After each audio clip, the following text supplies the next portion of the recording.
ఒక పక్క బెజవాడ, మరోవైపు అమరావతి రాజధాని ప్రాంతం. చలి దుప్పటి కప్పుకుంటే పవిత్రమైన కృష్ణానదిపై మంచు చాపల పరుచుకున్న అందాలు చూపుల్లో మనసుకు ఎంతో ఆహ్లాదాన్ని ఇస్తాయి.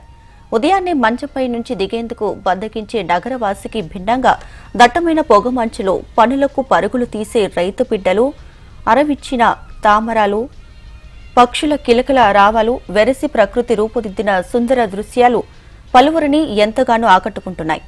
అందమైన దృశ్యాలు ఆహుతులను అలరిస్తున్నాయి. దట్టమైన పొగమంచు కాశ్మీర్ అందాలను తలపిస్తుంది. అటు అమరావతిని, ఇటు నగరాన్ని చలి వణికిస్తుంది.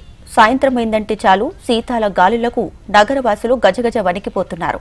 రాత్రి ఉష్ణోగ్రతలు పలు ప్రాంతాల్లో సాధారణం కంటే తక్కువగా నమోదవుతున్నాయి.